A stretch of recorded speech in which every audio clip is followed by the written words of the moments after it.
Hello, everybody, and welcome back to the Sanderlanche podcast. Today, we have read chapters 47, 48, and 49 of Words of Radiance by Brandon Sanderson, and we're going to talk about them. In those chapters, we get, I guess it's not technically the first date. We're told that they kind of went on a date already that we did not see, but we get the first date that we see of Shallan and Adolin. We get a flashback chapter from more of the wonderful, amazing things that happened in Shallan's childhood. It's just a delight every time. And then we get to some Shallan sort of like planning, I guess. I'm doing these backwards because the planning is the first just chapter. did them backwards. But yeah, we get Shallan kind of planning how she's going to go about some of these things and thinking about stuff. So anyway, I'm Data, and with me today is Dak? And Joe. No Jaymee this week. Nope. There are things happening. She's busy. What can you do, you know? Life goes on. But you've got three of us here. I'm sure everyone will feel great about that. Hang on to something, everybody. The Sanderlanche is about to begin.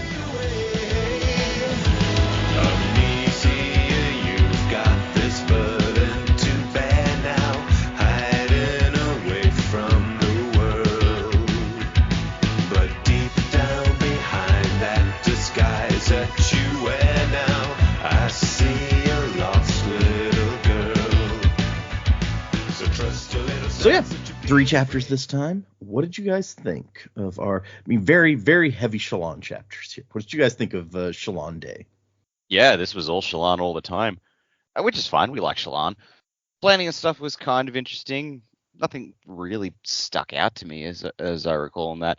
The flashback was heartbreaking. I remember I used to be on the fence of like all of Shallan's brothers can fuck right off. I'm no longer in that camp. People might have picked up. I think Wickham and Jushu.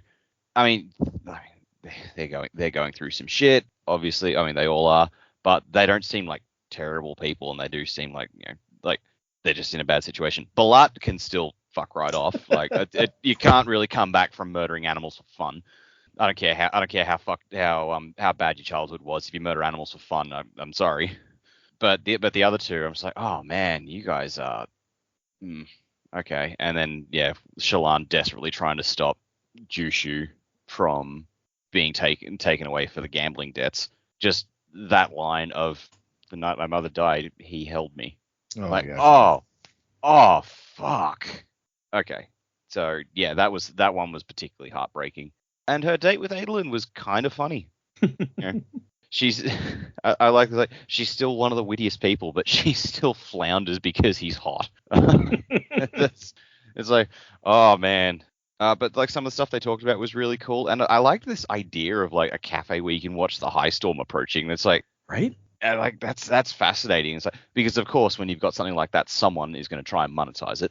But it was like a really cool idea, and all of a sudden she's just like watching it until the last possible second. He's like, we gotta go, and she's like, no, hang on, I want to see when it hits.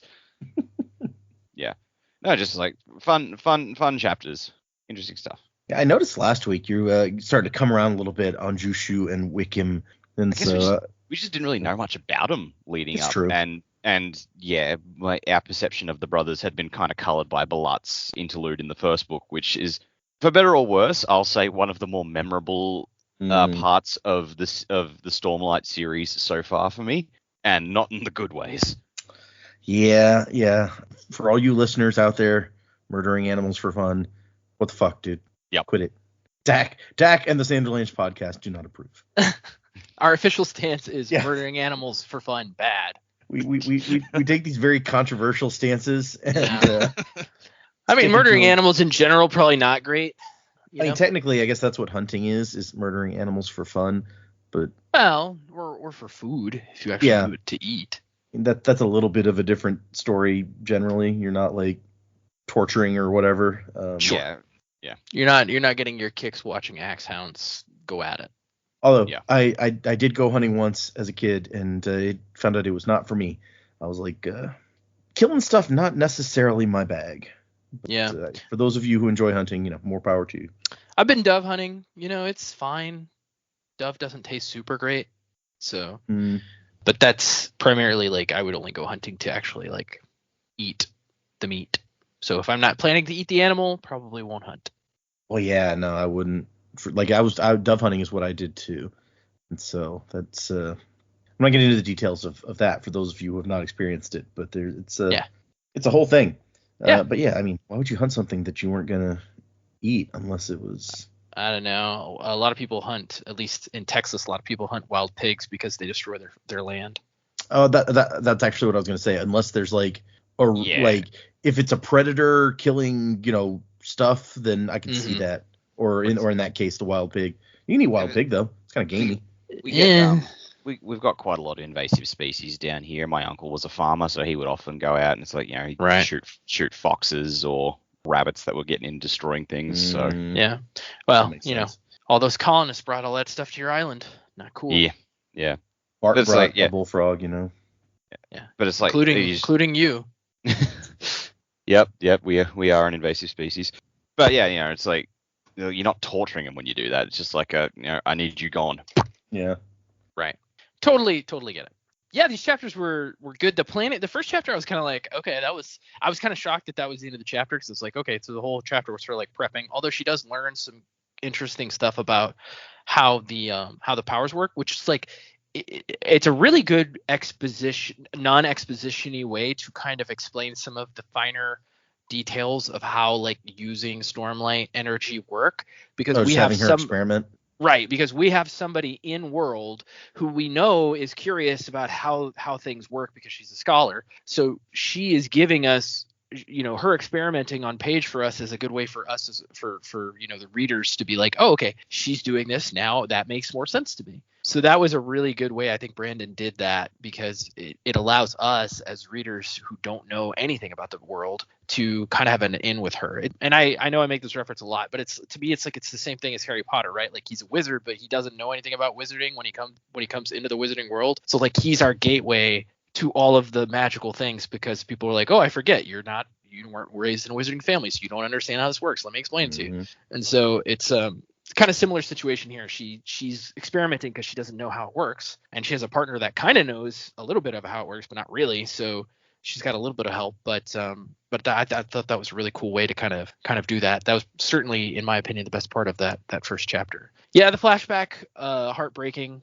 I think we all know that Shallan's life before leaving her home and for her father's death was obviously very awful, and so this is just another chapter in that saga. Her dad like severely breaking the leg or arm or whatever of a maid. Like it's pretty grotesque and sad, and so not a great chapter to read just because of that. And then their date, it was cute.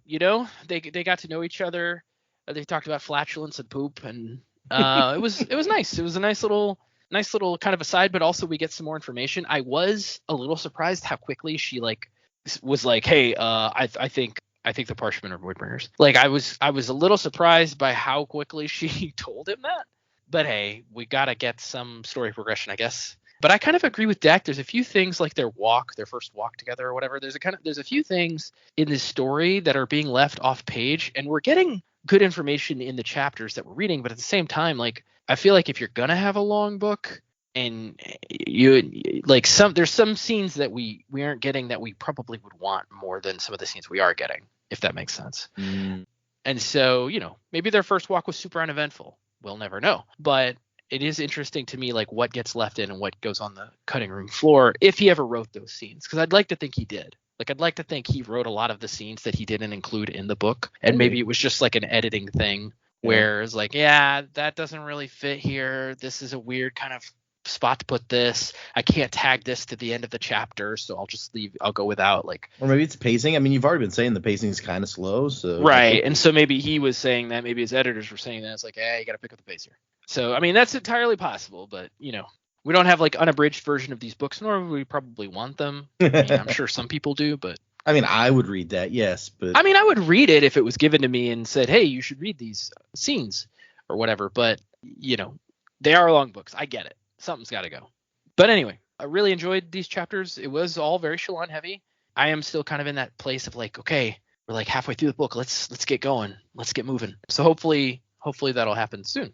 because we're kind of like our characters are finally getting together and kind of like talking between each other and making moves. So making moves.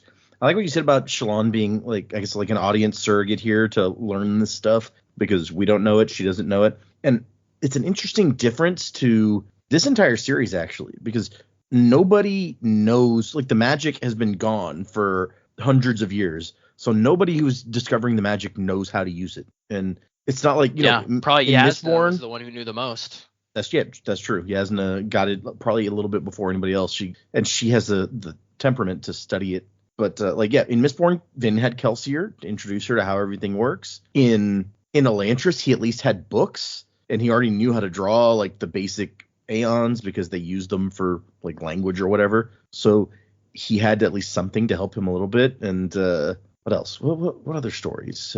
In Warbreaker, Vasher just knew shit. He taught Vivenna some of the stuff. And in White Sand, Kenton was already very familiar with sand mastery, even if he wasn't particularly great at it. So this is maybe the first time where it's just like all of our characters go in knowing almost nothing about the magic and having to figure it all out as we go, which I kind of like that in some ways, like the fact that they have to take like this scientific approach to figuring things out. That's something that I'm fond of, is watching them try to science out the magic. Well, it's different too, like you said, it's something different. Like not all the stories is the magic like laid bare for everybody to understand. I think the closest one, like you mentioned, is probably Elantris, because it's like for a long time they didn't really understand that they could still do the magic. Mm-hmm. So then when they realized that, they're like, oh, okay. Magic. Also, they'd eaten all the books that they found, so that made it harder. Yeah, delicious books. What can you do? All right, let's get into these 3 chapters. We start with Feminine Wiles, and the epigraph is, "Yet were the orders not disheartened by so great a defeat, for the Lightweavers provided spiritual sustenance. They were enticed by those glorious creations to venture on a second assault." So, wow, okay. I don't know what that means, that the Lightweavers provided spiritual sustenance, but apparently it was good. Yeah, spirit food. I almost wonder if it was like, and I've got some theories about some stuff later that we cover in the chapters, but I almost wonder if it's like they gave them like pleasure from their illusions. Like I don't know what we still don't know what Shalon can do completely. So like it's hard to know what that power can actually, like, can it give something to somebody besides like a feeling, right? Because I feel like that's the thing. It's like these illusions are manipulating people's feelings and thoughts a little bit. In my mind, it was just like they use their illusions to put on a play or something. Yeah. Well, but we also know that part of her power is she hasn't figured out how to do it yet, but she can also, like, I don't remember what the word for it is in this world, transmute stuff. Like she can change things. Soul casting? She could soul cast. She just doesn't know how to do it yet. So that's true. Yeah. Maybe they just made them all some tasty food, but it was spiritual in some way. Yeah, I don't know. So she's in her room talking to Pattern, and she's like, these maps don't make any sense. And she's got a bunch of maps from like the old days, the Silver Kingdoms, she says. But back then they hadn't discovered the modern techniques for cartography. So the maps are all a little bit weird. And whatever country made the map is bigger on the map than it actually is compared to everybody else. And she's trying to figure out where Urithiru is. And none of the maps seem to know, or at least, like, she says that the country that makes the map puts Urithiru, like, not too far away, but definitely not within the country. And it's always in, like, mountains or maybe just hills.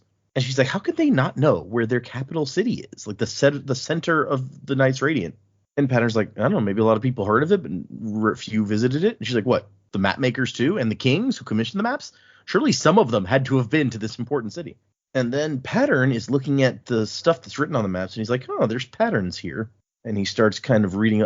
She's thinking, oh, that's funny. Yeah, stuff's written in the Dawn chant. He'll never. And then Pattern starts reading bits of it. It's like, Beharden King, something I don't understand. Order, maybe.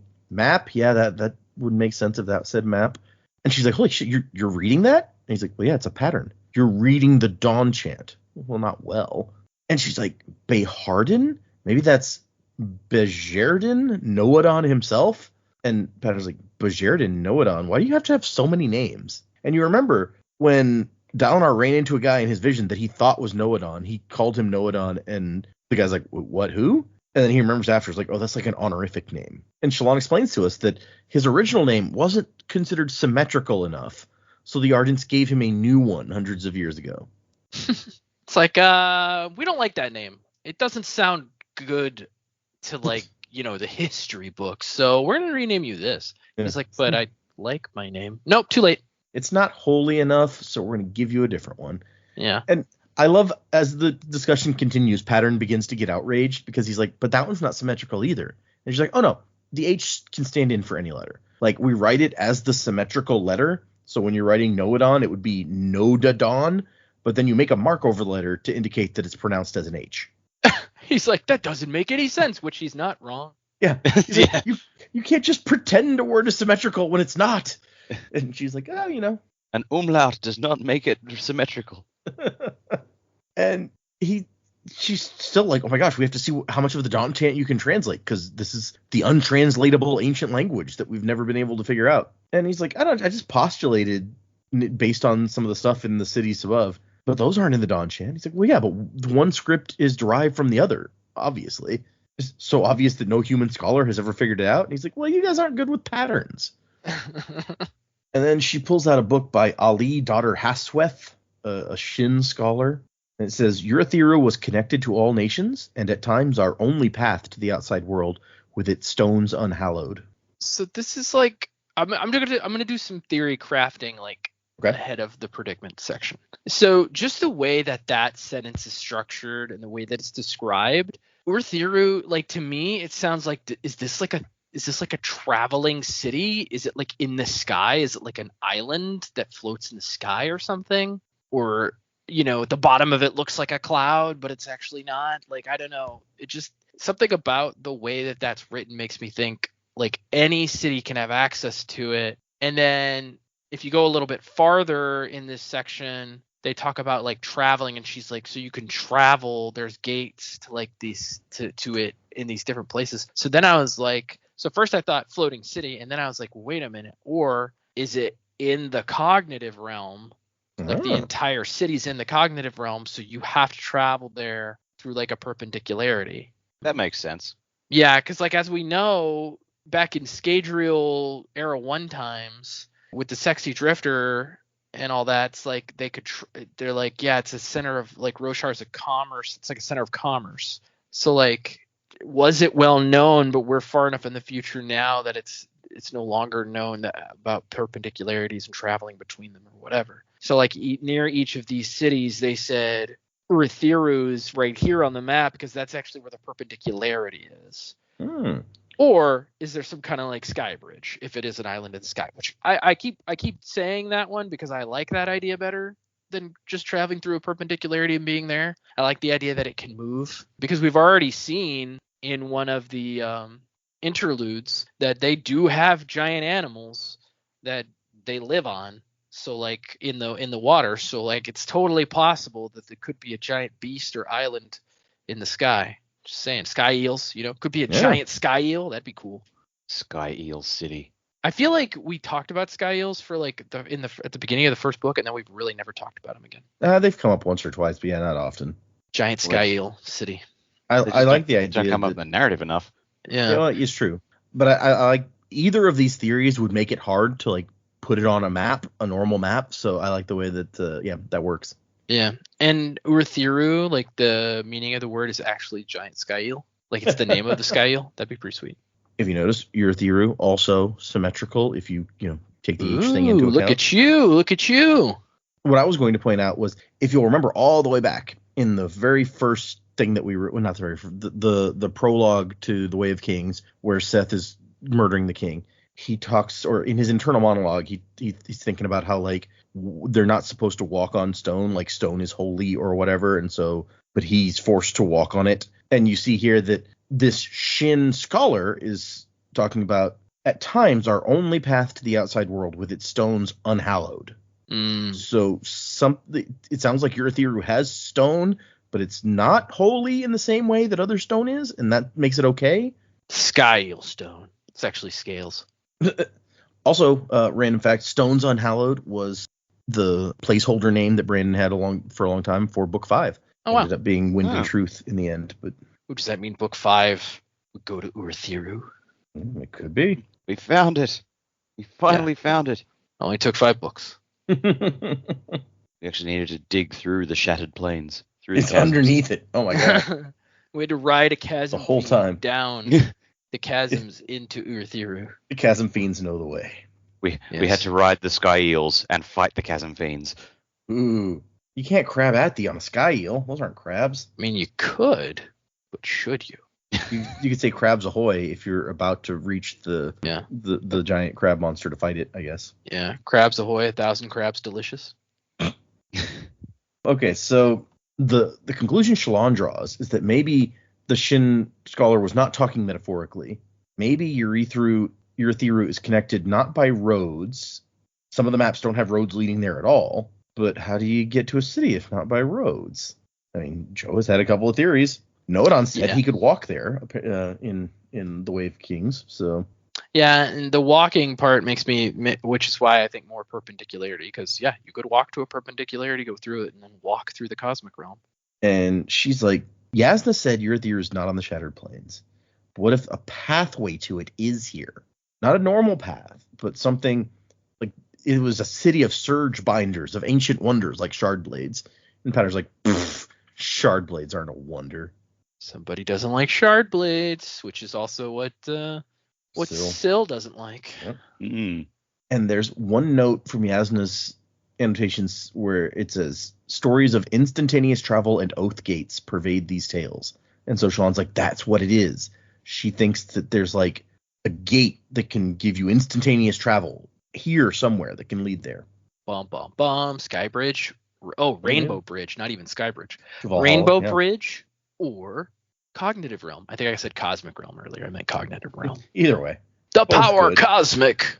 And then she's like, oh shit, I got to get ready for my date. And as she starts to take a bath, Pattern's like, the anatomical differences between your genders are so small, yet so profound. I went and watched Sabariel take a bath yesterday, and she's like, tell me you did not do that.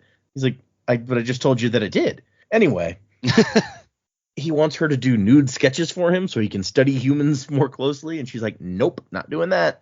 Paint them like one of your Shin girls. And she has the thought, like, how am I going to go back to, like, rural Yakoved life after this? The answer? Probably I'm not going to. I'll just bring my brothers here, tell them to abandon our father's estates. Like, what are we really losing at that point?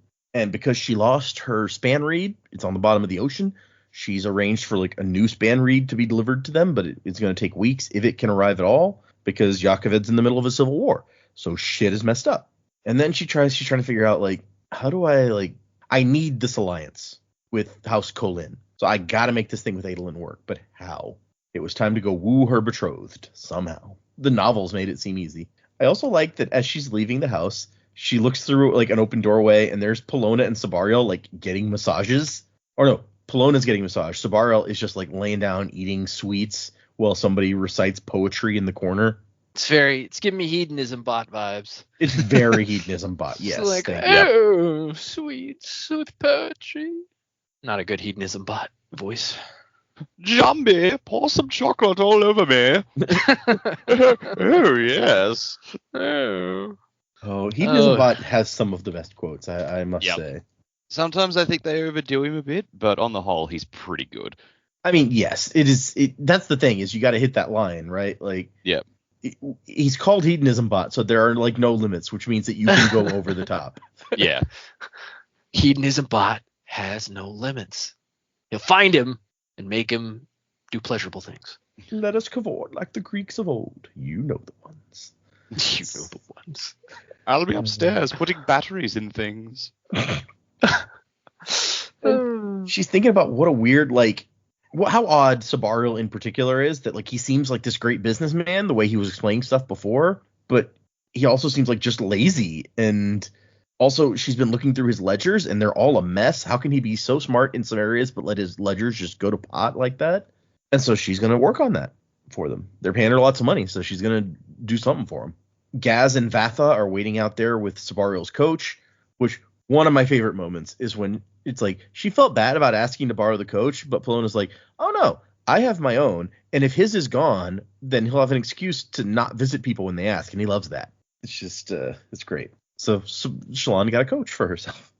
The slaves, like one of her slaves is here to act as footman, and he's happy. She's like, you tell me if you weren't, right? And he's like, yeah, sure.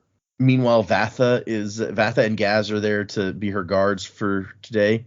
And Vatha's kind of grudging. Like, I mean, you've kept your bargain. I'll give you that. The men are happy. But Vatha himself is bored. All we do every day is sit around, collect our pay, and go drinking. I mean, I get it. It's like I gotta have some kind of purpose other than just like sitting and drinking. People are going to get in trouble doing that kind of shit every day. Yeah. It's like when it's an old adage. It's like the devil's idle hands are the devil's playthings. Or I was about to say the devil's hands are idle playthings. That's a different Futurama episode. That's a slightly less old adage. Yeah, that's a Futurama episode title. If you didn't know. Good episode. Yeah, one of the greatest. One of the greatest. I think the last of the original. I was about to say run? it's the last of the original run. Yeah. I think. I don't think it didn't air until it went to Adult Swim. I don't think it originally aired on Fox. I don't remember. Classic. It's a good one. I like him. Like, she's like, most men would consider that an ideal profession, and he's like, most men are idiots. And her comeback is nonsense. By the law of averages, only half of them are. And he's like, I suppose we're gonna have to ride on the top. And she's like, thank you for offering. And Gaz is just amused by all of this. Like, I think he's found himself in a better position than he ever could have hoped, like a couple weeks ago. So he's just going for it. Yeah. Oh, we're so glad things are going well for Gary. God. Yeah. Finally, Gary gets his due. Yeah. Everything's coming up, Gary. We're all just like, oh, you're still alive. Yeah. That guy. So really, I know it's never going to happen, but wouldn't it be great? Just wonderful if at the meeting with the Parshendi, they're all meeting, and like it's obviously going not well because Eshonai and the others in Stormform are going crazy and everything. And Kaladin thinks quickly, grabs Gaz and says, "Mighty Parshendi, please take this as a peace offering," and holds it. And Eshonai's like, "Well, I could use a snack." I can see like Rock pulling that. Oh, mighty Parshendi, please take this man. So Shallan decides to use her carriage ride to experiment with Stormlight. First, she wants to change the color of her hair, and she just tries it, picturing it, and it doesn't work. And she's like, why do I have to draw this? Like, I don't understand. The pencil doesn't even show the color. And Pattern says, it shouldn't matter, but it matters to you, and I don't know why. So she, like, draws. She didn't even draw her, like, face. She draws, like, an outline of a head and some black hair on it, and then it works. And then she's trying to figure out how to make the illusion stop working, and she just tries, like, putting the spheres on the other side of the carriage from her, but it's not good enough. And then there's one interesting line in here where she thinks that she's gotten quite good at drawing in Stormlight, considering how short a time I've been doing it.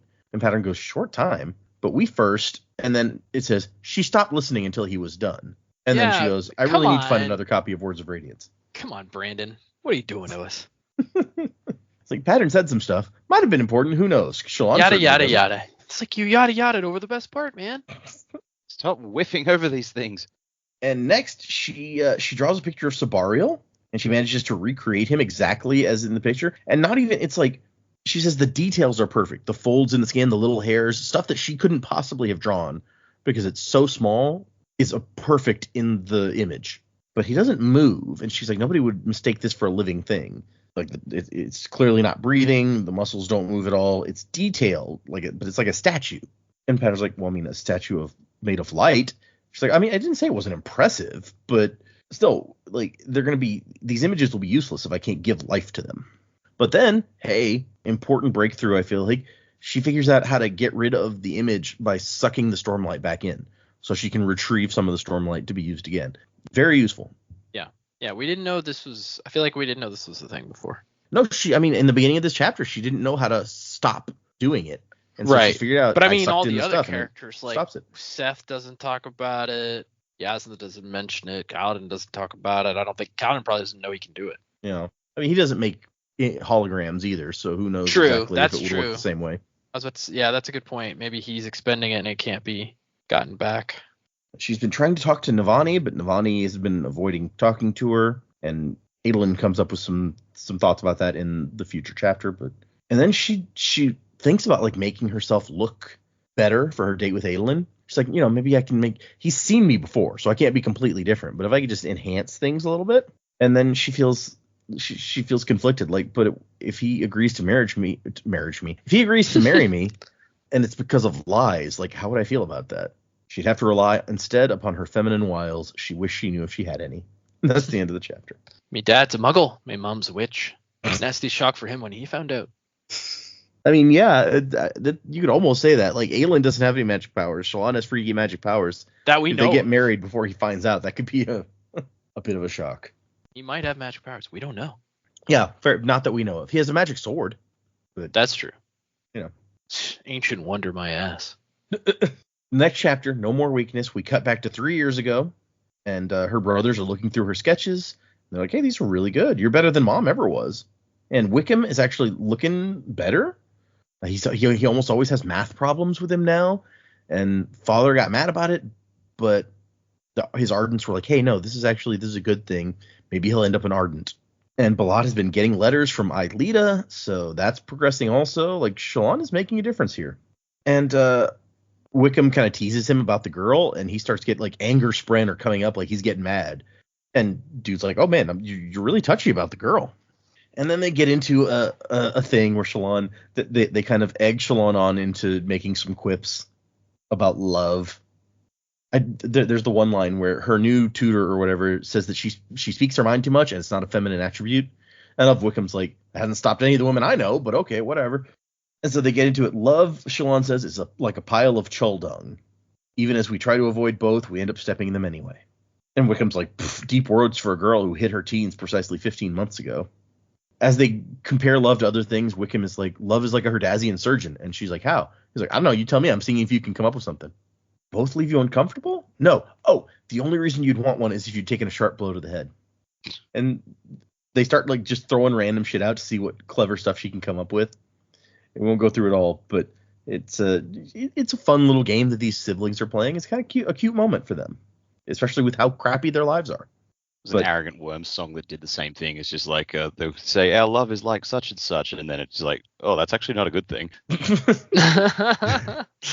Like, that's the entire song. It's hilarious. I can't even remember what that one was called.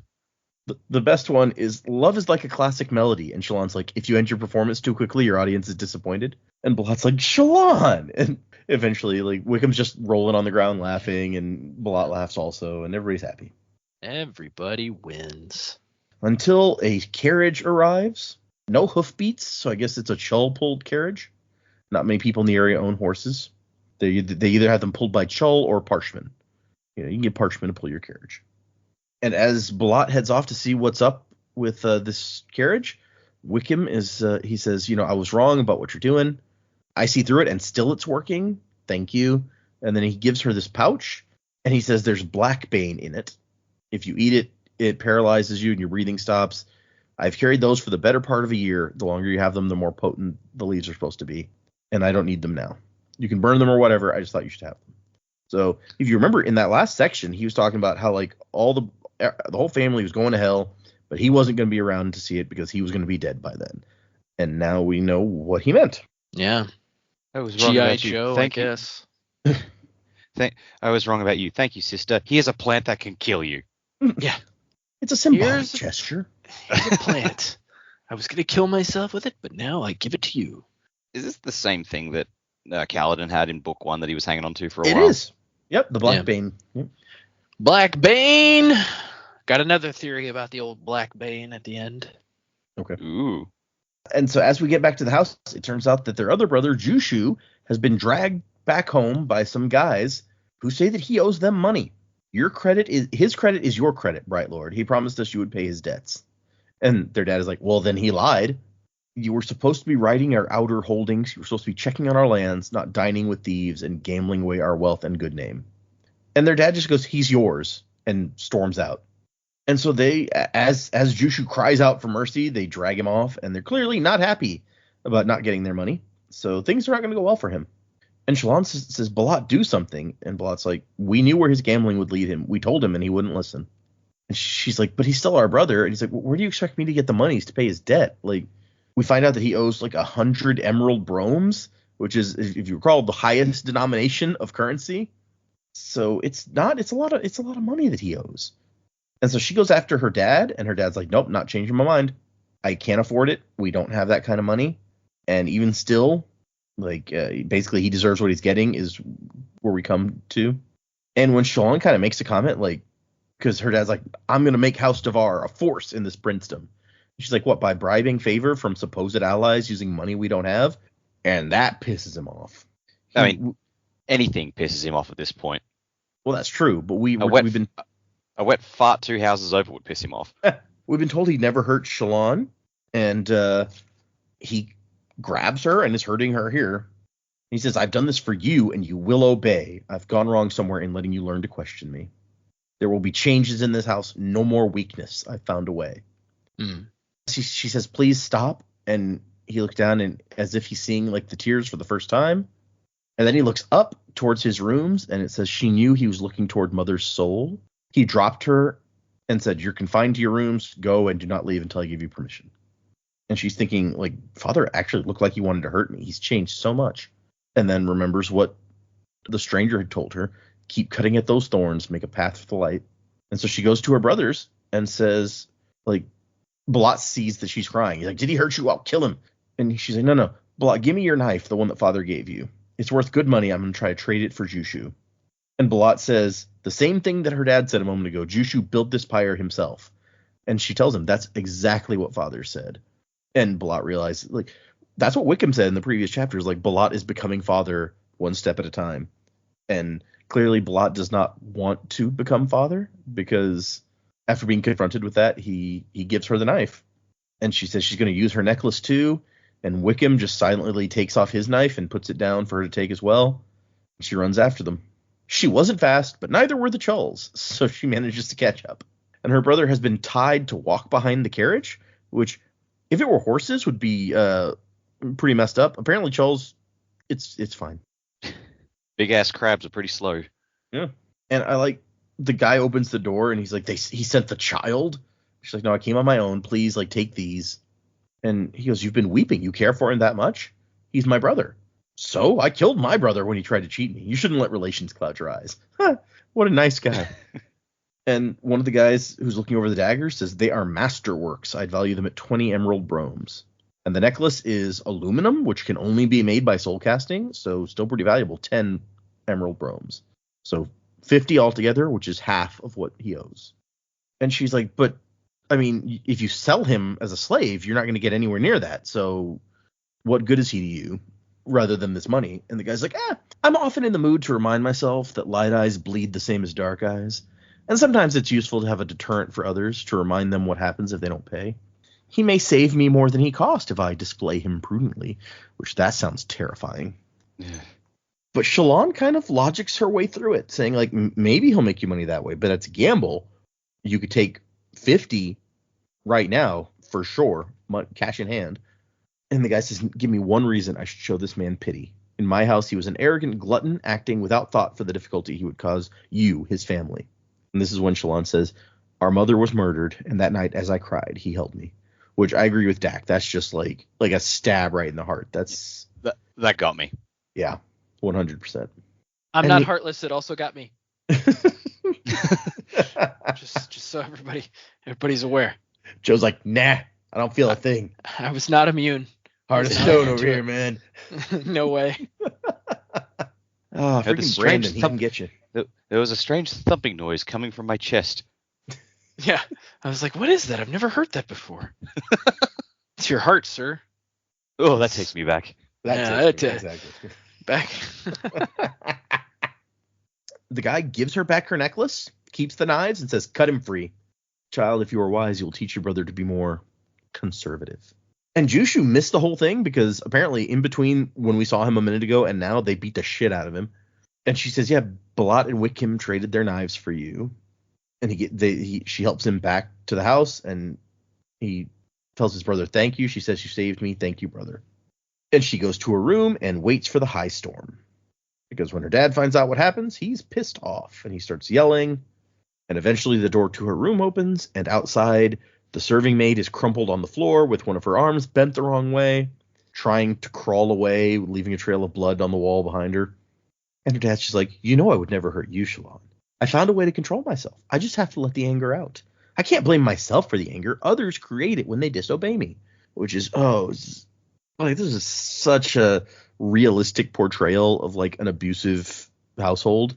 That is the exact kind of fucked up logic that abusers use. Brandon really hits the nail on the head here. Yeah, it's kind of like all right, we've got it. Shallan's dad was a prick. We know that she's going to kill him. Can we just skip to that bit now? Can we get to there, please? Yeah. I would not want to have to punish anyone else because of you, Shallan. It's time. No more indulgences. If we're going to be important in Yaakoved, we cannot be seen as weak. Do you understand? And she nods, and he's like, good. Thank you. Running his finger through her hair. And that's the end of that chapter, which, jeez, it's so creepy. We get one image of Azish public servant drawings, is what it's called. The folio page shows contemporary designs out of Azir, civil servant outfits. The styles have deeply influenced all of Azish fashion. So apparently their civil service outfits just influenced the rest of their fashion. Their civil servants are that cool. And this may be the folio that we see Adolin reading in the next chapter. It's not entirely clear, but He's like, oh man, I got to get me one of them big ass hats. yeah, right? I mean, pretty sweet hat. And the cloak or whatever. I mean, yeah. Oh yeah, I like the cloaks. They look cool. Yeah. 49 is our last chapter, watching the world transform. Still talking about the Lightweavers. These Lightweavers, by no coincidence, included many who pursued the arts, namely writers, artists, musicians, painters. Considering that the order's general temperament, the tales of their strange and varied mnemonic abilities may have been embellished. So it seems like the Lightweavers as a group were not only good at art, but had mnemonic abilities, so the ability to kind of copy things, kind of like Shallan has when she sees something and can draw it really well. Yeah. Man, I'd like to see what kind of light weaving takes place with music. Like they said musicians. I'm like, how does that work? They like play a tune and it like gets in your brain and makes you do stuff or makes you feel stuff. I mean, I guess it's no different than like rioting or soothing, but it's using a specific art form to do it. Maybe. It makes me think of what Hoyd did when he was playing the song for Kaladin, and Kaladin like could see the ship in the smoke. Oh, that's true. Yeah, maybe that's what he was doing. He was light weaving. Yeah.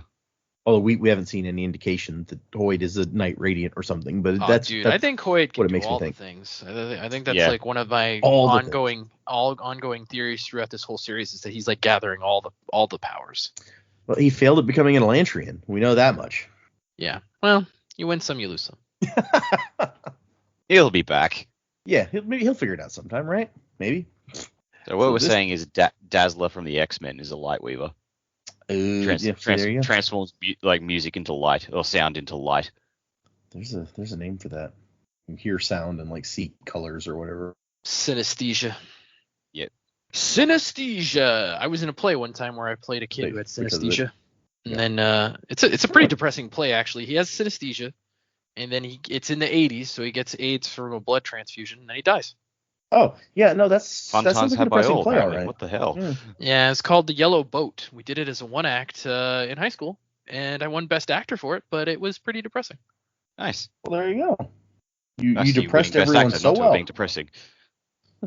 Yeah, if there's one thing I know how to do, it's depress people. It's on my resume. Depressor extraordinaire. Hey, if that's what's needed, there you go. Yeah. You need to depress somebody, you know who to call. For some reason, when you say it like that, I think of it as like depressing a button. And you need somebody to George Jetson this shit. I'm there. Yeah. If you need somebody who can use their finger, I'm your man. Okay, that sounded kind of dirty. I mean, it's whatever your imagination wants it to be. But what is it really? It's not for you to whatever know. Your imagination wants. Well-known fact. It's true. Or no, what does Fry say about the alligators and sewers? It's a well-known. Man. I used to use that line all the time. Oh, it's gonna bug me now. Oh, it's a widely believed fact. That's what it was. I like when I searched for fry, well-known alligator, it comes up with several recipes for how to fry alligator. So I wasn't finding that. Okay. Anyway. Sure. So we're back to Shallan, who she spent the last chapter getting ready for her date. Now she's going on her date. She's at a place in the outer market, which, if you remember, the outer market is like the market outside of the war camps, where all the people from the different war camps mix together. And there's a restaurant or a cafe, I guess, kind of up high with a patio that looks out towards the east, towards the origin, which makes her feel a little bit uncomfortable because, you don't usually build stuff like that. Patios are always built facing away from the storms, not towards them. And the master servant recognizes her without needing to hear her name, and it's like, here you go, over this way. Her guards have to wait off to the side. Adelin's guards, more important than that, they get to stay with him. And Adelin is browsing in a folio, oversized by design, so no one would mistake it for a woman's book. You don't want somebody to think that you might be reading. That would just look bad. It's true. I'm looking at a manly fashion magazine. And she can read the outside of it, which indicates that it is a folio of fashions from Leofor and Azir. And then she looks at him and it's like, oh my gosh, he's so handsome. Like, she's just so into this dude. But she's like, no, I can't afford to come off weak. I have to like look cool. And then he smiles at her and she's like, oh, Storms, that smile. And they talk about, are you settling well into Sabariel's war camp? Oh yeah, I am. So on and so forth. He's not that bad. And he's like, yeah, probably just because you're family. She's like, oh yeah, that is a lie I told. Yeah, all right. Yeah. Uncle Sabariel, right. And so I like that as the conversation progresses. Oh, well, first off, a master servant, a woman comes over to give him the wine list, and he gives her a smile, and it says, even that smile was enough to produce a blush even in a master servant. Oh my gosh. And she's thinking, act refined, Shallan, come on. Be one of those sophisticated ladies. He's going to expect that. And so he starts flipping through the wine list, and he's like, so we're supposed to get married. And she's like, that's a little bit strong. Like, Yasna thought it might be a good idea, and your aunt agreed. And he's like, geez, it's all right for Yasna to run around into her middle years without a spouse, but I reached my 23rd birthday without a bride, and I'm some kind of menace. Sexist of her, don't you think? And I love the conversation because she's like, well, I mean, she wanted me to get married too, so not sexist, just Yasnaist? Jasnagistic? No, that doesn't work. It would have to be misjasnahistic, and that doesn't work as well, does it? Which I love it because that's 100% the kind of joke that I make. So it's a good one, and it's also, that should be her super name, Miss Jasnanistic. And Aelin's like, you're asking me? Like, he has no idea what has just happened across the table from him, and he's like, so what should we order? And she's just like, holy crap, there's that many different kinds of wine? Like, she's not a sophisticated wine connoisseur. Apparently Renarin is. He says that he knows the difference, and he'll drone on about it if you let him. I just order what sounds cool. And also of the appropriate color, because I'm only allowed to get so drunk. He says, which is silly, because there's not going to be a plateau run today anyway. And she's like, well, how can you be sure? And she says, well, my war camp isn't up, but also they never come this close to the high storm. She's like, wait, what? High storm? Yeah. Should be coming any time now. You didn't know? And she's kind of freaking out. He says, oh, I wondered why you didn't ask. I just assumed that you'd heard of this place already. Apparently, this is a new fad. You sit here and watch till the storm is almost on top of you, and then you scurry back and go into a shelter to avoid the storm. And he's like, you look pale. And she says, it's natural. Oh, because you're a Vedden? No, because I'm always at the edge of panic these days. Oh, is that our wine? Yeah, just casual. So casual. And she's thinking, like, be poised, damn it. And she tries to avoid looking out towards the east. But and he points it out when we get to the end of the chapter. It is such a weird change from this Shallan, who's terrified just being out here, to the Shallan at the end who's like, I want to stand out here and watch till the last possible second. She's an odd duck. The servant brings the wine, and he watches her ass as she walks away. And Shallan kind of like, she raises an eyebrow at this, but thinks like he didn't seem to notice that he did anything wrong. Not great. Mm-hmm. And Adelin is exactly what I would be like in this situation where he's like, I know you're supposed to like swish it around the wine and taste it and stuff, but no one has ever told me what I'm looking for. And she's like, bugs, maybe? No, my food taster would have spotted that. I feel like this is Brandon 100%. He's just like, I don't know why you do this. Yeah, I think I've heard that Brandon doesn't drink, so he may be in that same situation where he's like, I don't know. I don't drink wine. I don't know. I've never had a taste for it. Yeah, wine's not my thing. I've tried wine a couple times, and I'm not a fan either. Every now and then, like some champagne, maybe a little bit, but like maybe like on a New Year's Eve or something. But other than that, I've never found a wine that I can really tolerate. I like a mulled wine. That's really nice.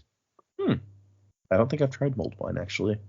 I don't drink as a rule, but just because I don't like the taste of it. For you guys who have heard me say I don't drink before, and now I'm just like, I've tried some stuff. I'm willing to try stuff. I've just never found something that I like.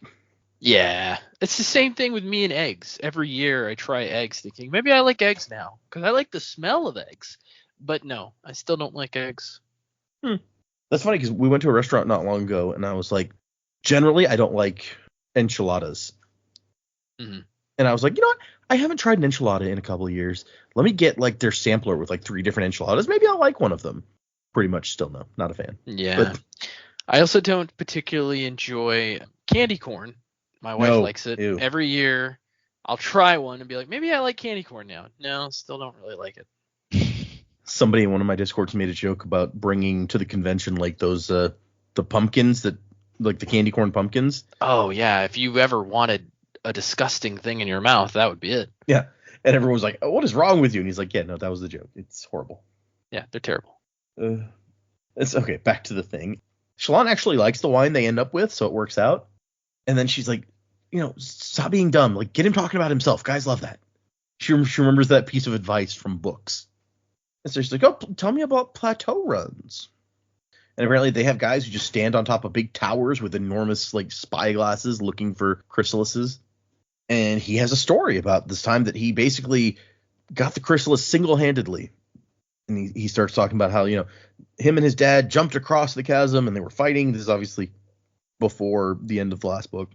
And she's like, oh, isn't that so dangerous? And he's like, yeah, but we're shard bearers. We have strength granted by the Almighty. And so we have greater responsibility to protect our men with that strength. And she's like, oh, so brave. Like, she's really trying to get into like what she's supposed to be acting like here. And he says like, yeah, so I was left alone and I had to wait for the bridge to lock down. I was defending this all by myself. And he pauses and she's like, I'm supposed to ask what happened next. And she goes, what if you need to poop? He's like, well, I put my back to the chasm. Wait, what? What did you just say? I like how he was expecting her to ask what was next, so he already had it queued to go. Oh, yeah. And he's like, wait, poop? Did you just ask about my ass? And he's just like, no woman has ever asked me this before. And she goes, yay for originality. Sorry, I can't talk. And then she thinks Yasna would be displeased with me. What a date this is. And so he's like, I mean, yeah, so every battle has like a flow and you get breaks all the time. You aren't resting almost as much as you're fighting a lot of the time. So when a shard bearer pulls back, they check his armor for cracks, they give him something to eat or drink, and you that thing that you were talking about. We don't it's not a good topic of conversation. We don't really talk about that. And she goes, that's exactly why it is good conversation. I can find out about wars and glorious killing or whatever anytime. The grimy details, nobody writes those down. And he's like, it does get grimy. I can't believe I'm telling you this. You can't really wipe yourself in shard plate, so someone has to do it for you. And then sometimes you just don't have time. And he trails off, and she's like, and he's like, I'm just trying to determine if you're secretly Wit wearing a wig. This is something he would do to me. Oh, now we got to see that. Wit shows up wearing a wig. Classic Wit. If you must know, the old adage of the battlefield teaches it's better to be embarrassed than dead. You can't let anything take your attention from fighting. So yes, I, Adolin Colin, cousin to the king, heir to the Colin princedom, have shat myself in my shard plate 3 times, all on purpose. Yep. You gotta go when you gotta go, man. Yep. Yeah. And he's just like, this isn't really going the way it's supposed to, is it? And she goes, is that a bad thing? And he thinks, and he's like, you know what? No. Actually, this is kind of awesome. You know how many times I've told that story of saving the plateau run? And she's just like, I'm sure you were quite brave. And he says, yes, quite. Though probably not as brave as the poor man who had to clean your armor. He just like laughs loudly, and she's like, oh my gosh, is this working? Like, am I feminine wildsing? This is crazy. What, asking if your husband to be is a shit machine? And he's like, okay, what else? What dirty secrets do you want to know? There's tons of stories not in the official histories. And she's like, what about the chrysalises? What do they look like? And he's like, oh, I thought you'd want to know about the chafing. Finally, somebody who cares about the chafing. Oh wait, no, the chrysalises. Oh, Yeah. man, I thought you were the whole package. You cared about my poop and my chafe, but I guess not. Oh, poor Adolin. Someday. So they start talking about the chrysalises, and she sketches out several different creature chrysalises, and she's like, maybe we can use the shape to like sort the chasm fiends into a family of other similar animals. And the one that he says is similar, she goes, oh, that's a great shell from the seas around Marabethia. The people there feed criminals to them, I'm told. which I'm pretty sure we heard that story before, like eyes of blue and red or whatever. Yeah, I remember that. And she says, but those are an aquatic species. They only come onto land to pupate. The point that she eventually makes here is that with how many of these things they're killing, like they're not hunting them. They're waiting for their juveniles to show up and then they murder them and take she says that you're systematically destroying their entire juvenile population. Have fewer been pupating lately? And he's like, yeah, we think it might be the season. And she's like, or it might be that after 5 years of harvesting, the population is starting to dwindle. Animals like that don't have predators normally, so you losing that many in that short space of time, that could be catastrophic. And he's like, without the gem hearts that we win out here, then like we wouldn't be able to keep the army out here. We wouldn't be able to feed them. And she's like, well, she's like, I'm not telling you to stop. This is something that needs to be researched. Because just as an example, what if you could raise them to juveniles like people raise chulls, and then instead of getting 3 a week, you could breed and harvest hundreds? And he goes, that would be useful. What would you need in order to make that happen? She's like, wait, I wasn't saying not me. Like I'm just the idea person. Come on. But then she decides to kind of turn it to her own needs because she wants to get out on the Shattered Plains to look for Urithiru or the path to Urithiru. So she's like, oh, well, I would need to get onto the Shattered Plains. See an adult chasm fiend, ideally capture a juvenile to study. And he goes, okay, well, all of that is impossible. But Father did promise Yasna that he'd show her a dead chasm fiend, so maybe. But it'd be super dangerous. And she's like, I'm sure you can protect me. And he looks at her expectantly, and she goes, what? Well, I'm waiting for a wisecrack. She's like, no, I'm serious. With you there, I'm sure the Parshendi wouldn't dare get close. And he smiles, and she goes, I mean, the stench alone. Oh, my gosh, it's great. And she has to, like, calm herself as he smiles at her, and she's like, oh, my gosh, those eyes. And then she goes, careful, Cabsall took you in easily. Don't repeat that. And then Adolin confides in her that we've got this meeting with the Parshendi leaders tomorrow, so maybe the war's going to stop. Yeah. I'm sure that it'll happen. Yeah, we're halfway through the book. Sure. And then mostly, like, we kind of summarize it, but mostly he explains to her, like, everything that happened in the last book, essentially. Because she's behind on what the hell is going on around here. And she's like, oh my gosh, he's actually confiding in me. This is amazing. And he talks about the duel that he's going to have. He needs to figure out a way to get the important high princes like Sadius into a duel. And that's when she brings up, like, did you know what Yasna was working on? And he's like, what, another volume of her father's biography? And she's like, no, it was about the Voidbringers. And he goes, she didn't even believe in the Almighty. Why would she believe in Voidbringers? And Sean's like, it's kind of complicated, but she had evidence. How hard do you think it'd be to convince the high princes to get rid of their parshmen? He's like, wait, what? Yeah, I mean, parshmen, just, get rid of them. And he's like, impossible, basically, or maybe really impossible. And she talks about how she needs to talk to Navani, but Navani's not taking her calls, basically. And Adolin's like, I mean, she doesn't want to believe that Yasna's dead. You represent, like, that truth to her. You're going to have to give her some time to grieve. And Shallan's like, I don't know that this is something that can wait. And so Adolin offers to talk to her himself. And she says, that's wonderful. And there's a moment where she's just like, I'm going to kiss those lips someday. Yuck. And then stuff, like, people start stirring on the patio, and she realizes, oh, right, the high storm. That's a thing. And she gets up to, like, watch as the storm wall approaches. And, like, the parshmen come out and start dragging the furniture off so it doesn't get thrown around by the storm. And gradually, like, all the other people start leaving the balcony except for her and Adolin. And meanwhile, Adolin's like, Shallan, we got to go. Like, we can't keep standing here. They're going to close the doors if we don't go right now. And finally, he drags her off, and they close the doors, and the storm hits. And she goes, see, there were 6 seconds between the doors closing and the storm hitting. We could have spent that much longer out there. And she's like, you were terrified, and yet, you like, now you want to stay till the last moment? You're not like anyone I've ever met. And she says, it's my air of feminine mystique. That's a term we use when we're feeling particularly erratic. It's considered polite not to point out that you know this.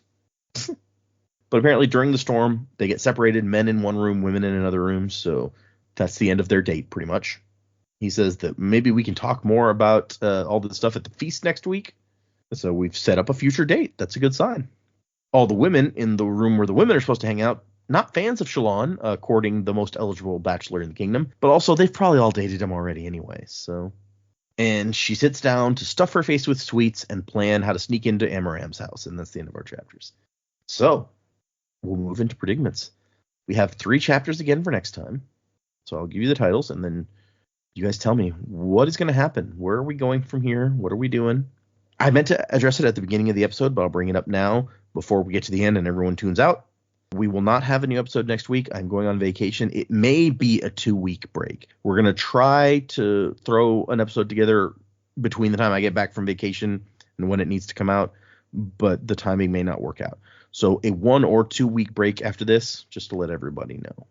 If I like to put that at the beginning of the show so nobody misses it, but I forgot. So I'll put it here instead of at the very end, where after we finish predicaments and stuff, people may tune out. So there you go. I'm going on a cruise to Canada and New England, and I will be gone for a bit. So we're taking a little break. The next chapters are 50, 51, and 52. And chapter 50 is called Uncut Gems. Chapter 51 is called Heirs, as in Heirs, people who are inheriting a thing. And chapter 52 is called Into the Sky. Maybe that's about Joe's floating here at the Earth. That would be fun. What do you guys think? Where are we going? What's coming up in this book? We are now 54% of the way through, so we're past that halfway point. Where are things going? Uncut Gems is a movie I have not seen, so I don't know how Adam Sandler figures into this. If Adam Sandler shows up in this book, I would be impressed. I mean, he could play Lopin, maybe. I like how you're saying shows up in the book. He can't play Lopin if he's in the book. He has to be Adam Sandler. Okay, that's a fair point, yeah. No, Wit's going to show up to like this meeting with the Parshendi, and it's not Gaz who gets offered up as a sacrifice, it's Adam Sandler. That would certainly be unexpected, yep. Yeah, so I get the feeling that, I mentioned it in this episode, it's like we can't really do more with showing Shallan's dad is just the worst person in the world. So I wonder if, these flashbacks are going back several years, but I feel like there might be a bit of a time skip coming up in them and getting closer to like 1 year ago or a year and a half ago, or whenever. When did Shallan set out on her journey to find Yasna? Oh, she was traveling for 6 months, and then it can't have been more than like a couple more months since then. I don't think. She had to travel across she traveled on a boat for a little bit. We don't know how long they were in Carpronth. I don't think, at least a few weeks. Yeah. Like she was following Yasna for 6 months before she finally caught up to her, and then setting that up. So it's like, I feel like, cut this all short. I feel like Shallan's dad doesn't have long left in the flashbacks, for one reason or other. So I feel like we're going to see that event, because we'll have to cut to Shallan getting inspired to find Yasna, setting all that up, and maybe we'll see the Ghost Bloods in the flashbacks coming to talk to dear old dad. So yeah, I think we might be coming to a head on Lynn Devar, and finally just getting past his general worst person in the world-ish. His general life. Yep. His just yeah. So I look forward to that, and I think that will be coming soon. Present day wise, Aelin has thrown out that the meeting with the Parshendi is tomorrow. If Brandon hand waves this, then I'm going to be pissed. No, I don't think that will happen. So you said we haven't got that long before the end of this part, don't we?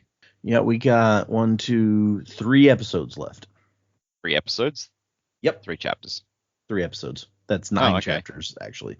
So. Oh, okay. So it's not quite as soon as I thought it was. Okay, well, yeah, so the meeting is tomorrow. All right, well, if they got that long before the end of the part, maybe the Parshendi are going to try and sucker them a bit, like play for more time so that more of them can become Stormform. But yeah, like I think this whole meeting with them is gonna go pear-shaped in some way, but yeah, maybe the Parshendi will play it a bit cooler. I do think that they're going to get confronted on the assassin. It's like, we had nothing to do with that. We told you last time when we did it. Why would we lie about it now? So we'll see. We'll see how that pans out. Those are the predictions I have based on these chapters. And I've also been turning in my head, just thinking about last time. I feel like when the Alethi finally get themselves into a better position, they're going to think all is swell, and that's when Moash and his buddies are going to strike, because Moash isn't going to obey Kaladin and not hang out with these guys anymore. Like he's like they're still out to get the king, so at some point they're going to make their move, and yeah, I don't look forward to that. Yeah, it really is a question of how loyal is Moash to Kaladin, how well does he take orders when it's something that clearly he has some very strong feelings about. So yeah. Yeah, I think when push comes to shove, Moash is here for Moash. And like he might think he's doing the right thing, but it's motivated purely because of his own personal hatred. I mean, yeah, he had all these excuses for why like this was good, and Kaladin called him out. He's like, "This is just because you hate Elhokar." And Moash is like, "Well, yeah, but that doesn't make these other reasons wrong." So yeah, no, it's a distinct possibility. I think you're right. Yep. So yeah, I don't think things look good for Elhokar. Oh, Elhokar, we hardly knew ye. We kind of know him. It's fine. We know him okay. Yeah. Like I don't think he's the best person in the world, but I don't think he deserves what Moash and his crew have planned. Yeah. Yeah, that's fair. Let's see. Uncut Gems. I don't know. I can only think of that movie, which I know this book predated that film, but I can only think of Adam Sandler and a very like anxiety-ridden film because the whole movie just makes you be like, oh God, what's going to happen next? And so I couldn't say specifically what that would be about. I mean, by title, I would say that Uncut Gems makes me think of like chrysalises that like haven't been cut, right? Because they talk about how they cut the stones into the currency and all that stuff. And so that's the only thing I could think of when you say Uncut Gems. But how that actually plays into the chapter, I don't know. I don't know if it's literally Uncut Gems or a metaphor or what, but I'm not sure. Heirs is the next one, right? So I mean, we've got the Colin brothers and Elhokar. They're all heirs of the Colin family. So maybe it's about them in general. Again, not sure. We haven't had like a straight up just Dalinar perspective in a while, so it makes sense to have Dalinar or Adolin or somebody on the Colin side's perspective. Mm-hmm. But again, not sure of what the actual content of that chapter would be. And then Into the Sky, I don't know. I guess Seth jumps into the sky real high, or can jump into the sky. Maybe Kaladin's gonna learn to jump into the sky. That'd be sweet. It makes me think of that song from Frozen, Into the Unknown, which it's not a great thing to think about because it gets stuck in my head. Yeah, it's okay. So yeah, I just based on those chapters, I always feel like this is such an exercise in defeat because it's like I don't know. Because a lot of times it's like a line, it's like a single line from the chapter, or like if it's not that, the chapter's not really about what the title is, so it's kind of hard to figure it out. As far as my predicaments, I talked earlier in the episode how I think Urithiru, I've got those two different ideas that it could be like a floating city, or you have to go through the cognitive realm to get there, and so you have to travel through a perpendicularity, which would make sense. There's no road, So I've got where we're going, we don't need roads. Yeah, exactly. I wish we had a flying DeLorean. That'd be sweet. If Doc Brown pops out in like the middle of these chapters, I'm gonna lose my shit. That's gonna be so cool. He's the he's secret just path like to Urithiru, flying DeLorean. Yeah. He's just like Kaladin, it's your kids. He's like my kids. And so that's my Urithiru thing. What was the other? There was a little tidbit in the chapters that's like, oh, I've got a theory on that. Now I can't remember what it was. Oh, I remember. Yeah, so in the flashback with in the flashback thing with the leaves, I feel like that's how Shallan's gonna kill her dad. I don't think she kills him with the shard blade. I think she kills him with the leaves. Right? Like he finally goes too far. She holds on to those black bane leaves, and that's how he dies.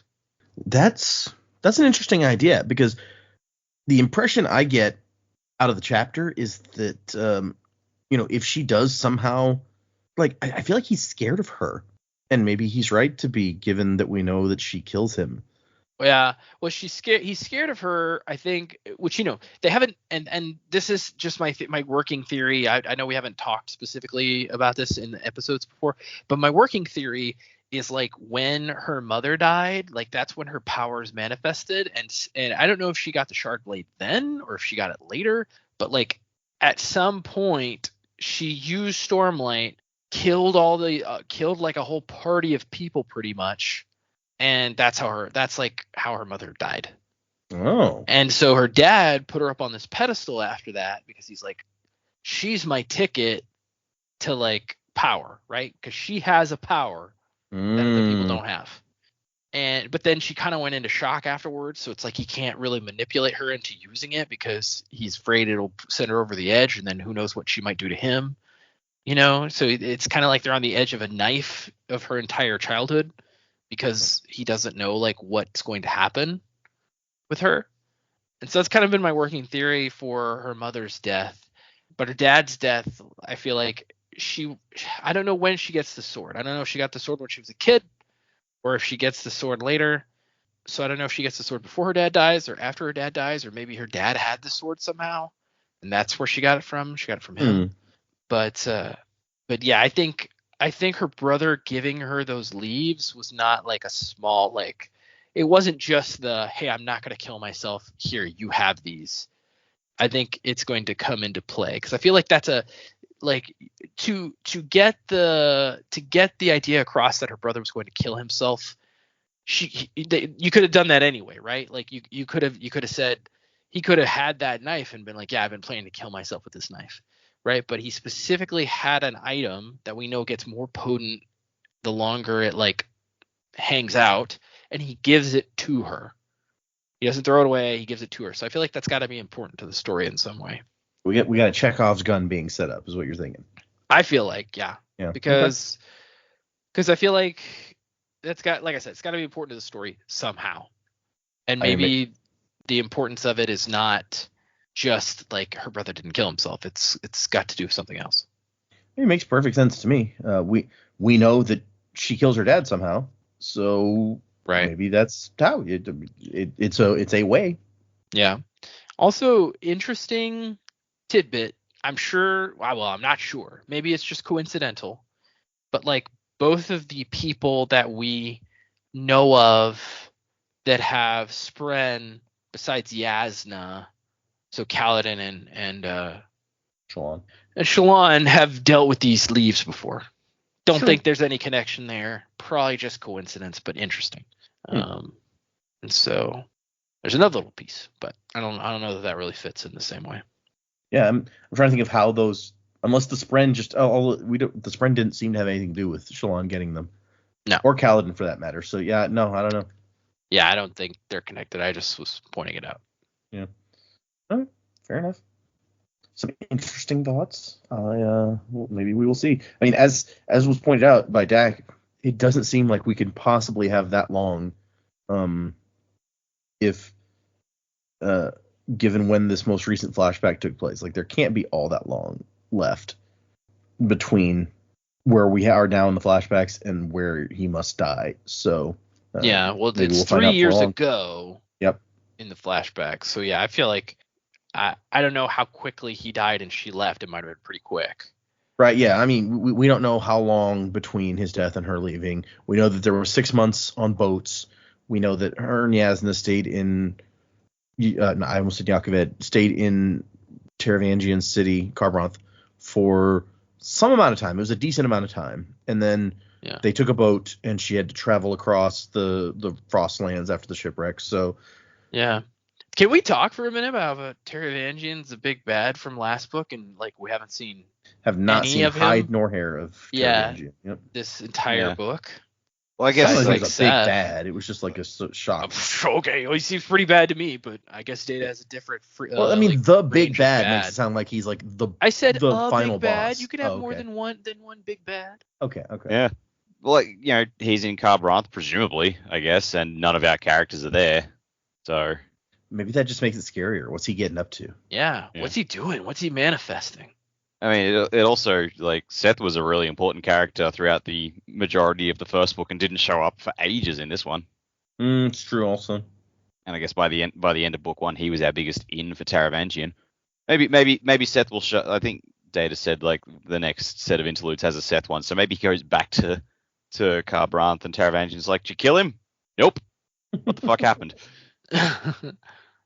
What happened indeed? That I mean, I feel like that's a discussion we're gonna have to have at some point, right? Like, Seth went on a mission and he did not complete the mission. Yeah. No, can't be perfect 100% of the time. He's pretty shaken by the events, so. Yeah. All right, let's move into. We got some emails we can read. So we got a few emails this week, and I'm gonna read at least a couple of them here.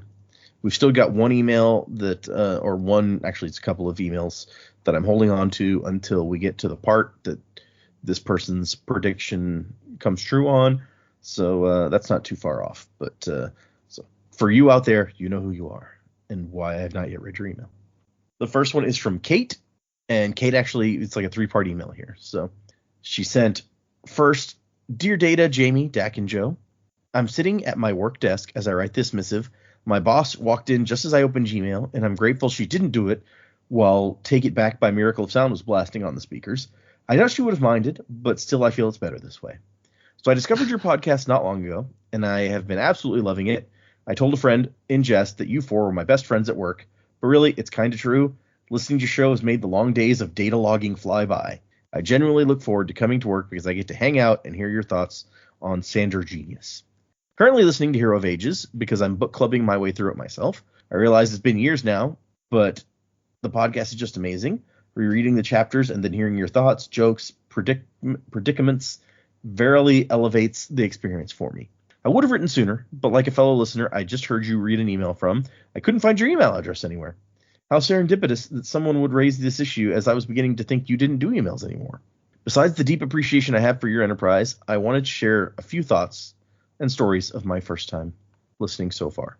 1, I find myself validated by how confused everyone is about which power Rashek took at the well. I took some notes as I was listening, and I have 4 different entries, all contradicting the previous. Okay, so he took the power of preservation? No, of ruin. I can't actually remember what happens, so I'm looking forward to finding out with you. I think we settled that, right? It was preservation. It is preservation's power that he takes at the well, yes. Yeah. But ruin is but like under it was confusing, though. Yes, 100%. I can see why it's confusing. Number 2, love Joe's reading epigraphs verbatim. I think it's such a cool way of experiencing a book. It's hilarious, though, because in the first episode, when he announced he was doing that, my first genuine reaction was to go, Joe, no, ruin's going to change the words. Then I caught myself and decided to write to you. Does Joe still have that notebook? I wrote them on loose sheets of paper, so no, I threw them away. Number 3, I just don't understand the hate towards Alrian. I love her so much. Like, it totally makes sense to me that she might come across as a superficial, dismissive little puff, but I think we're not giving her enough credit. She's proven herself to be smart in the careful way she riots and gets herself out of trouble, for instance, with the bandits. She's actually supportive, like how she encouraged Vin to face the Ska, worshipping her in Book 2, offering insight into how they might react. And she generally cares about Breeze and, dare I say, people in general. Her whole thing at the end of Book 2, which I agree with Joe is not the greatest book, was to get her father to help Luthadel. In the words of Tindwyl, she's only the product of her upbringing. Anyway, despite my bewilderment at the hour, I honor your opinion. It sounds like a Bender thing to say. Don't blame me, blame my upbringing. Jamie's not here to defend her her Alrian feelings. Yeah, I don't know. I think we've just, like, you're not wrong, but at the same time, I think Alrian's primary, like, purpose, like, she wants her dad to help Luthadel because that's what Breeze wants, and she wants what Breeze wants because she wants Breeze to love her. Like, it's doing the right thing, but for a self-serving purpose. Yeah, maybe. If I'm remembering those chain of events correctly, anyway. Number 4, I also don't care much for Spook. I mean, join the club. She just did. Yeah. That's it for now. Super excited to join the Discord. It's just like, Spook, Orion, Moash. It's like we've all just got characters who it's just become like a fun running gag on the show to just hate on these guys as much as possible. It's true. Data, who's your character to hate on? I was about to say, do I have one? Yeah, That's a good question. Who do you dislike? Oh man, we might have to we might have to wait on that. If it was not someone, but it's a spoiler. I was about to say, if it was a Stormlight character, like, what if I said, man, I hate Dalinar, or I hate Moash, or I hate, because anything I said, you guys could take that to mean like, oh, this person does something bad later that makes. Yeah, what if he said Dalinar? Wow, that would rock our world. So I'm gonna have to wait on that. I don't want to even give sort of kind of almost potential spoilers. He's like, you know who I really fucking hate? Rock. What? What? He's a delight. No one can hate Rock. Yeah. I'm trying to think of someone from a book we've already read. Rock that much, but you know, Rock is great. I did mention when we were in Warbreaker, after the reveal of Denth and Tongfa being bad guys, that They fooled me so completely the first time through that on rereads now I just really hate them because I'm like, I used to like you. Okay. How dare you? That's Yeah. fair. That's fair. Denth and Tongfa were fun when you didn't think they were evil. Yeah. Wasn't to the time of next. Tongfa.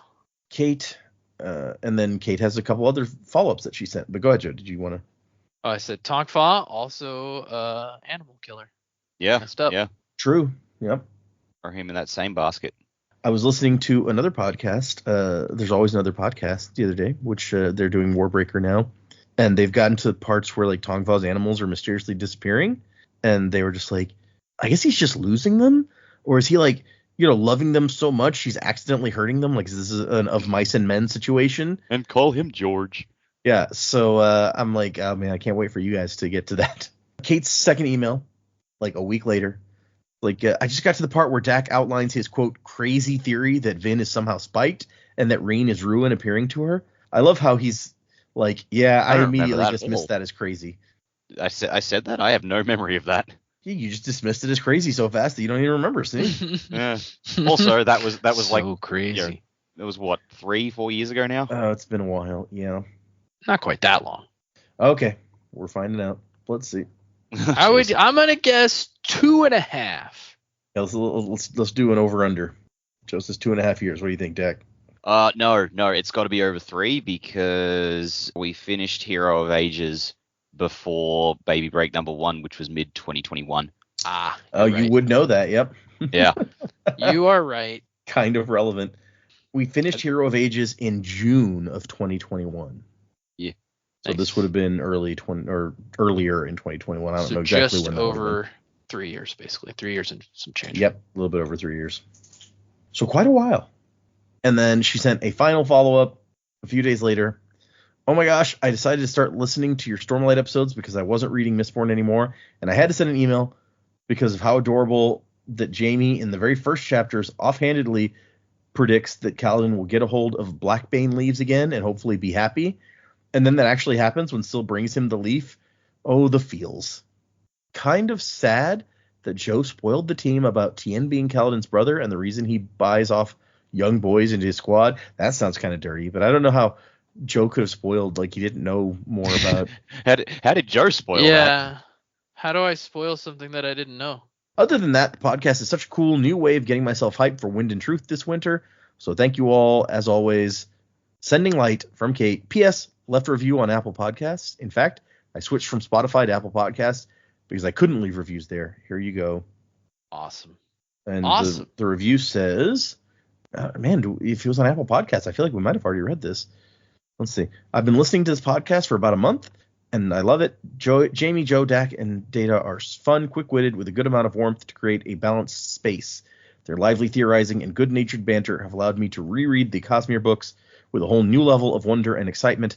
I do have to skip ahead at times to avoid spoilers, but on the whole, the show's great and offers a nice example for successful adult friendships. Well, I feel like that sounds familiar, so we may have read it in the past, but you know what? I'm going to give you another power anyway. You can pick which one you like better. Yeah, I guess that's true. I'm going to make you a seer, since you talk about me spoiling stuff, even though I don't know what's happening. Okay. The other one is from, or another one. Like I said, we got a few. I think. You know what? I'm gonna read. I'll leave one, other than the one with the future prediction. I'm gonna leave one more, save one more for later, and I'll read this one from Kez, K-E-Z, Kez. So it says, "I Know Why You're Sad" is the title of this one. Hi, Sanderlanche podcast, and greetings from England. Aside from the Wheel of Time books, I haven't read any Branderson Sanderson works before. I hadn't read it. Not haven't. That would be weird. Hadn't read any before. Then last Christmas, 2023, I received the first 3 Secret Project books as gifts and flew through them over the rest of my days off work. Tress of the Emerald Sea and Yumi and the Nightmare Painter were absolutely incredible. The Frugal Wizard's Guide, not as much. In fact, it was pretty terrible. So I looked into where to start off Sanderson's other books, only to discover there are so many different recommended reading orders online. I took my chance with The Final Empire. Most start with that or with Elantris. Then I stumbled upon your podcast and followed your reading order from there and found my new favorite podcast too. I tend to read what you read per week, per day. So every day at work, I have your great show to keep me company for an hour and a half or so. And I've been thoroughly enjoying the banter, predicaments, all the random pop culture digressions, and Data's very knowledgeable, informative, and most importantly, hilarious retellings of the chapters. It's been great to read alongside you all.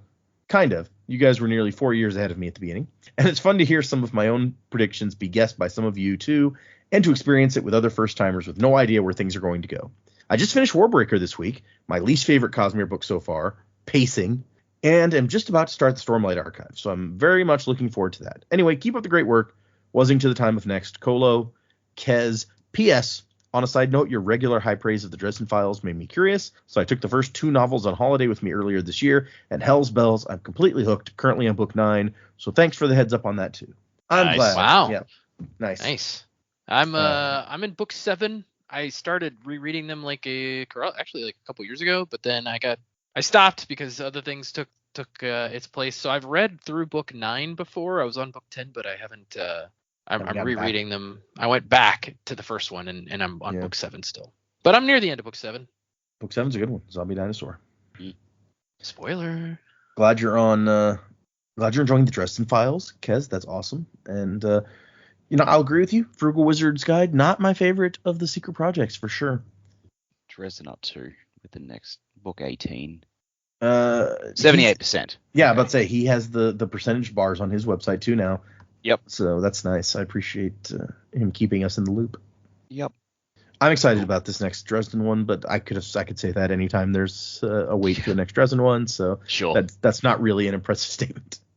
But yes, when he said the first 3, or when they said the first 3 secret projects as gifts, for some reason, maybe it's just because I disliked it so much, my mind skipped over Frugal Wizard and went to the 3 that are Cosmere, and I was like, you shouldn't read the Sunlit Man has some very serious spoilers for other things. So I was like, don't read that one first before any other Brandon stuff. That's crazy. But no, they didn't do that, so it's okay. Tress of the Emerald Sea actually kind of standalone. It's one of those things where it's like, if you know the other stuff, it'll make more sense, but you don't need to have read the other things to get to enjoy it. Probably true of Yumi too. Now that I'm saying that, but there are reasons that I have in my mind some prerequisites for reading Yumi and Tress and the Sunlit Man, and I won't say more than that because we don't want to spoil anything. So, okie dokie. Let's see. But yeah, when you eventually get to this episode, Kez, I hope that you've enjoyed the experience, and I'm sorry that you will have run out of new episodes as you're catching up to us. But I hope you enjoy Way of Kings. Thanks everybody for sending us emails. Like I said, we got a couple more I haven't read, so if you haven't heard yours yet, don't worry. But I love the conversation generating emails. Those are always fun. If anyone wants to send us an email, the address is thesanderlanche@gmail.com. This is the part where if you didn't know we had an email address, I let you know every episode. Just saying. You didn't know, but now you know. Yeah. Find us on Instagram and X and Patreon, where I am still posting my first reads of the Wind and Truth preview chapters. I'm still in the middle of Dragonsteel Prime, but those reads have taken a bit of a backseat, so we'll get back to that as I catch up on the preview chapters of Wind and Truth. So if you're interested in hearing my reactions to those as I'm reading them for the first time, check out our Patreon. Like our new patron this week did, at the ska level, we have Damon. Damon, you are a connector. You store duralumin. Or duralinium. I don't know. However you want to say it. Is the way to go. Yeah. You store connection. That's much easier to say. Yeah, connection's cool because, medallions and crap. Yeah, or one of the earliest things we read about that was like you can make people think that like you're friends with them. Yeah, I think it's an interesting power for sure. Yeah, I feel like there's lots of subtlety there we don't know about. Yeah, and because it was an unknown metal in First Era, like maybe not unknown, but like newly discovered, it was cool because we never got to see like a full ferochemist try and use it, but. No, Vin never handed some to Sazed and was like, hey, figure out what this does after she discovered it. Which, probably would have been a good thing to do, but hindsight. If I'm Vin, because that was Well of Ascension when she discovers duralumin because she uses that to chop Stratventure and his horse in half. But, if I discovered a new allomantic metal, that would absolutely be one of the first things I would do, is go to my ferrochemist friend and be like, hey, see if you can figure out if this does anything for you. Yeah. Because this is a new awesome like, it was so useful for her. What if it would have helped him defend the city when he was, fighting in the siege? Yeah, it wouldn't could have probably, connected to well, you might have been able to connect to like the blue guys, the Colossus. Well, maybe. But I mean, the point is, like, it could have done anything. She doesn't know. It could have let him shoot eye lasers somehow. I don't know how you do Dude, that. eye laser ferrochemy, that would have been the thing. You have to save up your eye lasers so you can shoot them later. Wait, what? You gotta save up eye lasers. Oh. You have to shoot eye lasers back into your brain and melt it. That's how you save it. God. Wow. That's No, you gotta suck lasers into your eyes. Now we're talking. But yes, okay. So laser eye sucking. Sorry, go ahead. Thank you, people emailing. Thank you, patrons. You guys are awesome. Thank you, everyone who's just listening to the show with us every week. We appreciate you. Remember, for next week, we're reading 3 more chapters.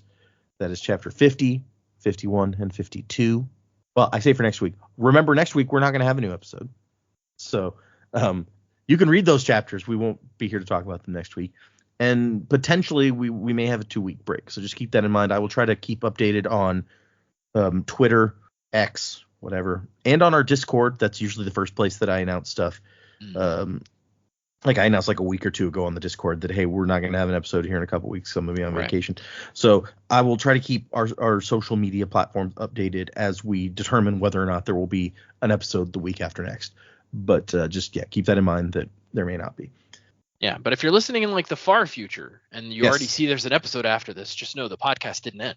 If you're listening in the far future and there's not an episode after this, then something very bad happened. Yeah, hopefully nothing bad happens the date on vacation, but we'll keep you informed. Yeah. Now I'm worried. The future has me worried all of a sudden. But anyway, so yeah, check out the next episode when it does show up. 3 more chapters, 50, 51, and 52. Music by Miracle of Sound. And Wasing to the Time of Next. Colo, P.S. Vasher. Crabs ahoy. You forgot your name. Don't let your spirit fade away. Amnesia, you've been through such pain, but you're growing stronger every day. Amnesia.